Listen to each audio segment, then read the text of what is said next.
Hello guys, this is Pastor Japheth just of the PistisGlobal, and I'm glad to welcome you to day 4 of the 30 days of greatness. God has given us a prophetic word for the year. He said in this year we would increase our greatness and comfort us on every side. I am glad to announce to you that the mandate of increasing your greatness is tied to a set of instructions. The Bible said, if thou diligently hearken to obey all the commandments of the Lord I command you this day, that the Lord your God will set you on high above all the nations of the earth. It is in the character of God to increase you in accordance to the obedience to instructions. We must understand that instructions is how life is preserved. He said, by wisdom a house is built, by understanding it is furnished with all precious things. So the purpose for which we are gathered for these 30 days every day on this platform is so that we could receive the wisdom and the strategies of which God will have us use to increase the efficiency of this year.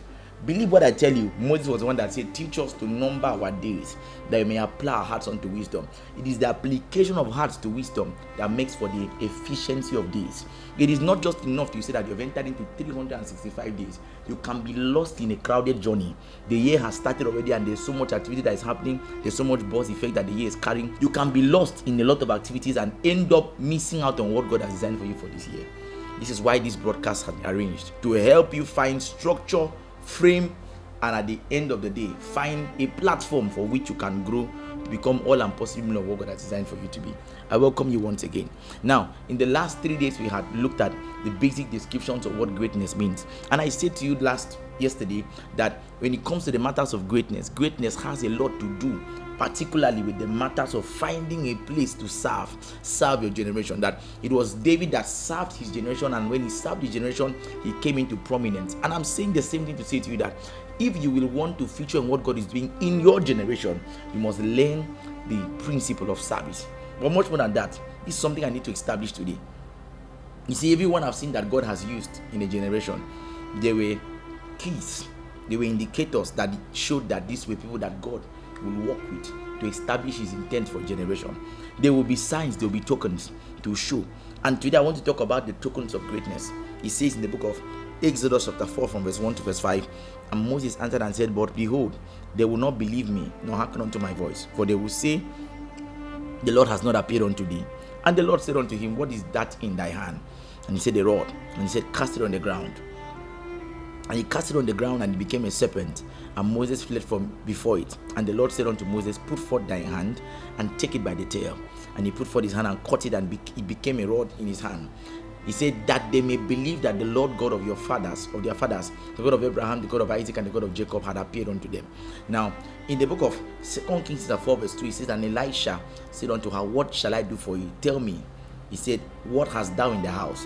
She said, I had not anything in the house save a pot of oil. Now you know the rest of the story. It was that pot of oil that saved that woman from death for the rest of her generation. It was that rod that became the tool for the working of miracles in Egypt and for bringing Israel into the promised land. I'm saying to you that there has got to be a unique gift that becomes the reason for why you can come into greatness. Greatness is not gotten by just prayers and fasting. There's got to be something God will highlight upon for which he will make you great. He said in the book of Psalm 92 verse 10, my horn shall thou exalt as the horn of the unicorn, and I shall be anointed with fresh oil. There's got to be something. You may not even know that thing. You may be gifted and skilled with so many things, but there will be something God will choose to highlight upon, that he will say, this is the thing I want to lift this year. This is what I want to increase. What I'm asking you is to find that thing. Stay on that thing. Zero down on that thing.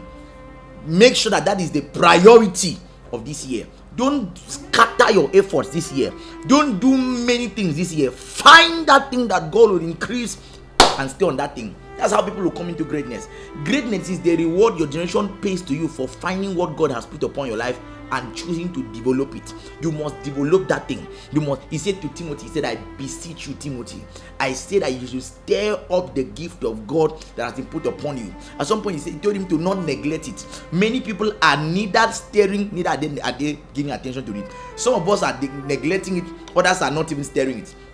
You must never be caught in between the both places, not stirring and neglecting. You must not despise what God has put inside of you. He said that we have this treasure that has been put inside earthen vessels, that the excellency of power may not be of us but of God. Now, it is God's strategy that nobody that came into the world came in empty-handed. You did not come empty, you did not come barren. It is that thing God has put inside of you that becomes the basis for which you must be known and recognized in the generation. I want to beseech you today. I want to ask you a question. Have you found that thing? And just in case you've not found that thing, I want to beseech you that you will not leave this broadcast today without making a demand. Oh God, what have you put upon my life or my generation? It is that thing that He puts upon your life that can become the reason for why you will be known in the generation. He said the Lord sent the word unto Jacob. He lighted upon Israel. It is that word. It is that thing, that grace, that ability, that endowment that has been put upon your life that becomes the basis for which you can be known in a generation. You will not be known because of doing what everybody is doing. It is okay to be inspired by what other persons are doing. It's okay to be motivated by what other persons are doing. But deep down on the inside, there's got to be something about your life that God has chosen to animate. He said, you will exalt my horn and you will fill me with fresh oil. The basis for fresh oil is because there's a horn that has been exalted. If there is no horn, there can be no basis for fresh oil to come. I want to remind you again that very importantly, until you begin to tend that horn God has put upon your life, a generation cannot come to witness the things God has put upon your life. John 1:5 says there was a man sent from God and his name was John. He was sent not as the light but to bear witness. If God has sent you to bear witness in a territory, in a generation, there will be tokens, and the first of them is that gift of God that is put upon the inside of you. You have to find it, you have to utilize it, you have to harness it. My assignment tomorrow will be to show you the ways and the avenue for which God will require that you go through to make that gift of God upon your life find full expression. I hope you know that what made Daniel relevant was not because he was part of the captives, was not because he was a Jew.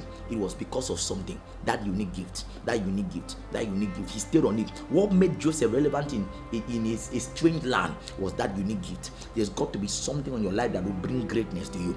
Joseph did not just learn how to interpret dreams. Joseph did not even get promoted because he interpreted dreams, because he had the wisdom behind the interpretation of dreams. If he just interpreted dreams, all that would have happened would have been that Pharaoh would have said, oh, you did a good job.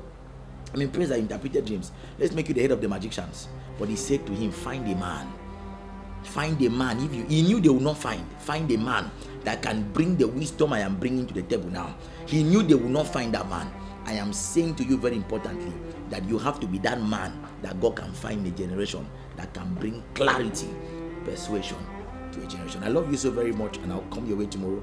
Don't forget to click on the subscribe button. Do well to invite your friends and loved ones. Share this particular broadcast, with someone who knows is sleeping on a bicycle this year. Tell the person it's time to wake up. You can't sleep on this thing this year. God bless you, and I'll see you tomorrow.